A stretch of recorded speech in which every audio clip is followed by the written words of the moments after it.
All right, today we are tackling one of history's biggest questions, World War I.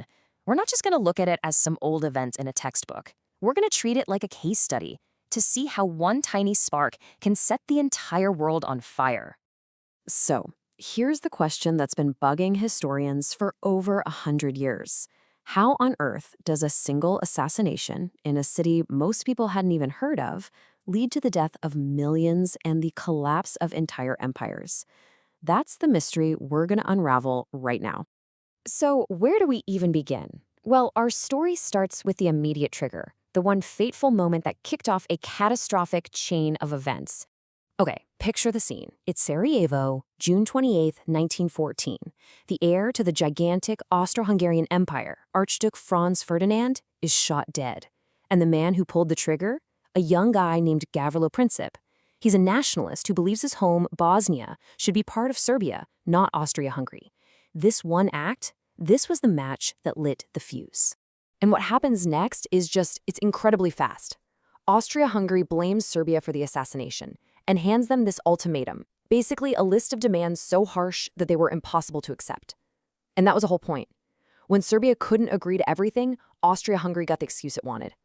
Exactly 1 month later, on July 28th, they declared war. But here's the thing. This wasn't going to be a simple war between two countries. Oh no, this was the first domino in a very, very long line. Now we're going to see how that one local conflict spiraled into a total continental disaster. At the very heart of this mess was something called the alliance system. For decades, the countries of Europe had been making all these mutual defense pacts. If someone attacks you, I've got your back. The idea was that this would keep the peace. But the tragic irony is, it did the exact opposite.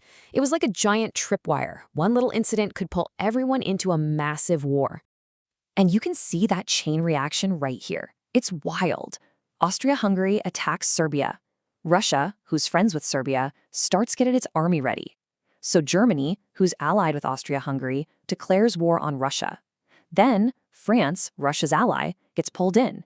And when Germany marches through neutral Belgium to get to France, Britain jumps in too. In less than a week, a single week, all the major powers of Europe were at war. So if the assassination was the spark and those alliances were the fuse, what was the gunpowder? Why was Europe basically a giant powder keg just waiting for a reason to explode? And this quote right here just nails it. The continent was absolutely packed with tension that had been building up for years and years. The assassination didn't really cause the war.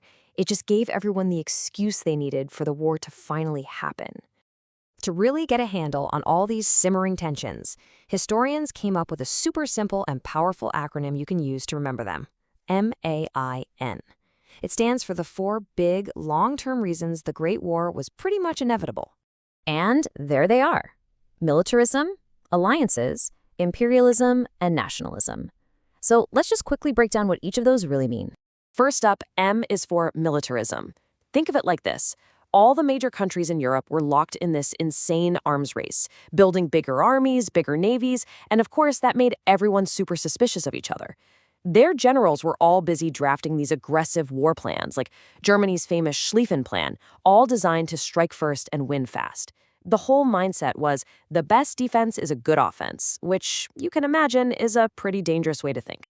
Next, A is for alliances, which we've already touched on. But this really shows you how Europe was basically split into 2 big armed camps.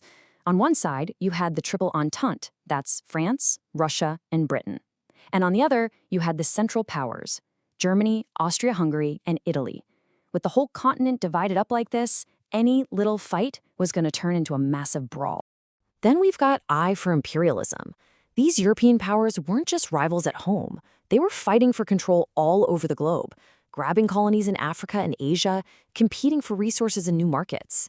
And its global competition just added way more fuel to the fire, creating all these little flashpoints, like when Germany and France almost went to war over who would control Morocco. And finally, N is for nationalism. Now, this one is kind of a two-sided coin. On one side, it's this really intense, almost aggressive pride in your own country. But on the other, and maybe this is even more important, it's the burning desire of ethnic groups who are stuck inside big empires, like the Serbs in Austria-Hungary, to break free and create their own independent nations. And that's the very same feeling that drove Gavrilo Princip to pull that trigger. So, when the guns finally fell silent in 1918, the world was almost unrecognizable. The war didn't just end, it completely shattered the old world and created a brand new one from the rubble. I mean, just look at the political map. It was total devastation. 4 huge ancient empires, the German, the Austro-Hungarian, the Russian, and the Ottoman, they just vanished. Poof, gone. Monarchies that had ruled for hundreds of years were just swept away by war and revolution. And the fallout just kept spreading. The war started the clock ticking on colonialism. It led directly to the rise of communism in Russia, creating the Soviet Union. And because the peace treaty was so harsh on the losers, it fueled the rise of fascism in Italy and Germany. And through it all, it marked a massive power shift away from Europe and toward the United States. So the crucial thing to remember is that World War I wasn't caused by just one thing. It was a perfect storm of long-simmering tensions that finally met a short-term crisis. And that leaves us with a really compelling question for our own time.